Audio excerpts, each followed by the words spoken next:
ilalayan po natin ng bulaklak. Ay gagawaran po natin ang ating mga panauhin. Na mamaya lang din po ay masasaksihan natin.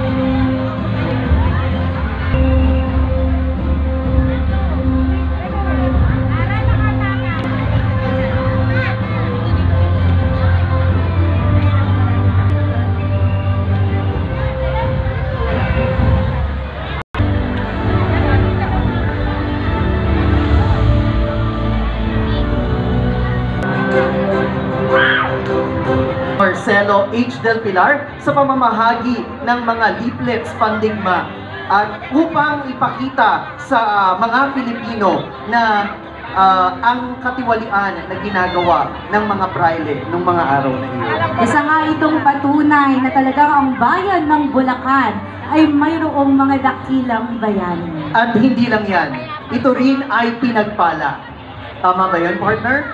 Pinagpala. Itaas nga ang nahati sa tatlong bahagi. Kaninang umaga po ay inalayan po ng bulaklak ang bantayog ni General Gregorio Del Pilar. Sa pangunguna po siyempre ng ating minamahal na Mayor Virgel Meneses, kasama po ang ating Best Vice Mayor Aika Sanchez at ng Sangguniang Bayan ng Bulacan.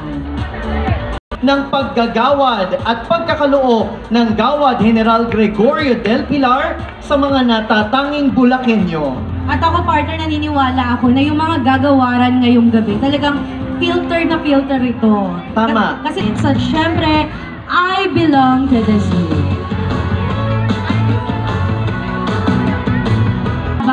Ito po ay mag-uumpisa sa November 15, November 22, November 29, December 6, ay na po sa ating plaza. Ito po ay bubuksan on December 16, 2024 until December 24, 2024. Ilang sandali lamang po ay mag-uumpisa na ang ating Pangalawang punong bayan, ang ating iginagalang abogado Reyna Rica Aika Sanchez.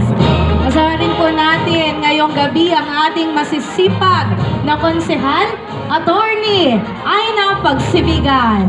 At syempre po ang ating iginagalang Benjo Cruz. At syempre ang makakasama natin sa rakrakan hanggang mamayang gabi, SK Vet Trisha Baltazar.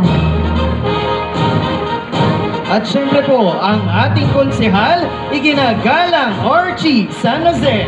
At ang ating pong nasipag na ABC President, Kapitan Mario Bernardino. Kasama rin po natin ang isa po sa masipag na youth leader sa bayan ng Bulacan. Palakpakan po natin, Patrick Katindi.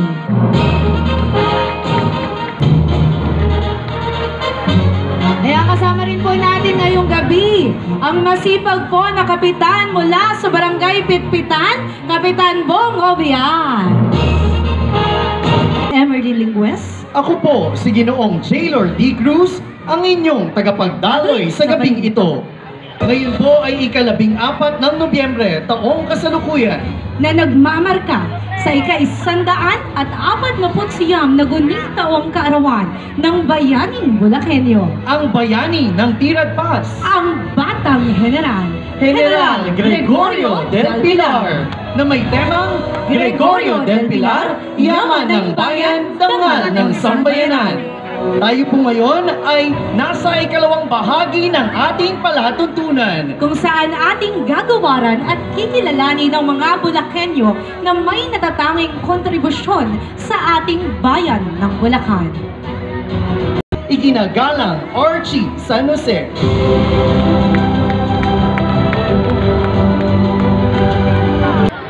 Nagtapos siya ng kursong Fine Arts sa Pontifical at Maharlikang Universidad ng Santo Tomas o mas kilala bilang UST, na kung saan binigyan din siya ng parangal bilang Most Outstanding Atelier Alumni noong taong 2023. Tanyag sa kanyang mga obra at kinikilala bilang isang living legend sa larangan ng sining, sa buong lalawigan ng Bulacan. At naparangalan ng iba't ibang organisasyon, kasama na ang Sangguniang Bayan ng Bulacan. Ilan sa mga kanyang kapitapitagang obra ay ang pamosong Nuestra Señora de la Asuncion at ang Lubang Pamahalaang Bayan ng Bulacan. Kasama na rin sa kanyang mga likha ang mga lumang bahay o ancestral homes sa ating bayan. Isa na nga po dito ay ang tahanang sa Monte ni Faustino at Oding ng Taliptip na kung saan ako po'y kanyang apasatuhan. Maraming salamat po. Ngunit, saan pa siya mas nakilala? Marahil, mula sa Barangay Balubad, Maestro Edgar Santiago.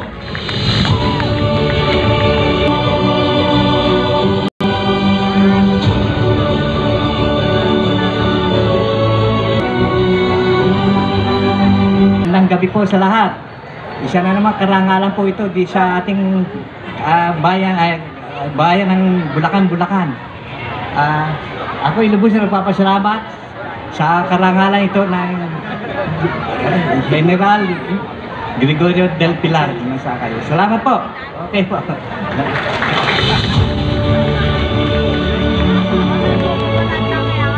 Konsehal ng masa, iginagalang Bienvenido Benjo Cruz. Bilang bayan ng Bulacan, ang inyo pong lingkod ay naatasan upang ipakilala ang isa sa mga bibigyan ng parangal ngayong gabi. Nagmula po siya sa Barangay Santa Ines, nakilala po natin bilang barangay ng mga Makata.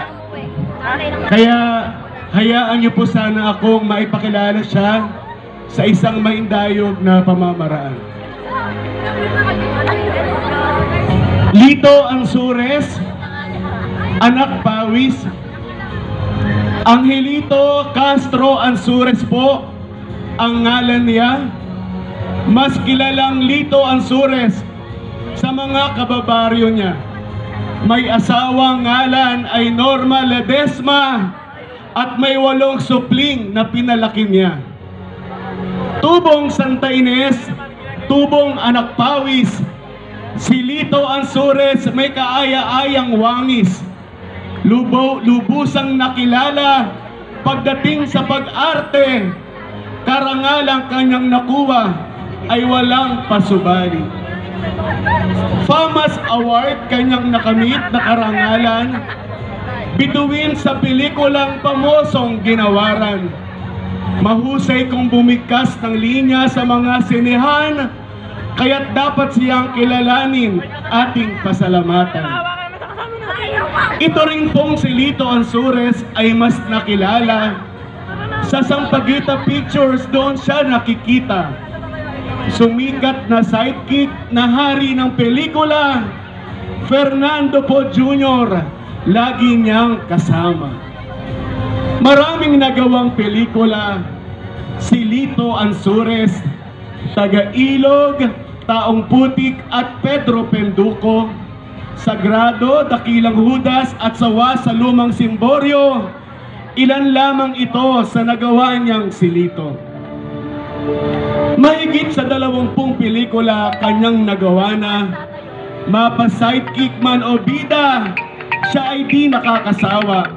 Sa galing niyang bumigkas at umarte, kaya sa maraming pelikula, siya'y nagiging parte. Sa kanyang paglisan, kaya kabayanihan niya ay di naparam. Lupang dating sa kanila, pinagbilisan na yon ng murang halaga. Kaya ngayon kinatitirikan ng pampublikong palaruan, nagagamit ngayon ng makabagong kabataan. Tunay na ang mga Bulakenyo hindi lamang talentado, mabubuti at mahuhusay, masisipag na totoo. Si Lito Ansures, inspirasyon niyang totoo, ipinagmamalaki ng Bulacan, bayan ni Gregorio. Angelito Castro Ansures, sa iyo ay ibibigay General Gregorio del Pilar na parangal. Sa iyo ay bagay na bagay. Hindi ka man bayani, ngunit ang buhay mo ay makulay. Bigyan po natin ng masigabong palakpakan itong aktor ng bayan.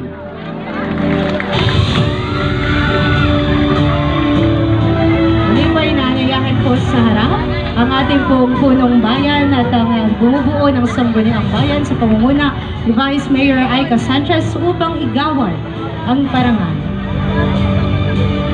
Gawad General Gregorio H. Del Pilar 2024 ay pinagkaloob kay Ginoong Lito Anzures, alagad ng sining at isang aktor, bilang pagkilala sa kanyang natataging kontribusyon at pagtatagumpay sa larangan ng sining.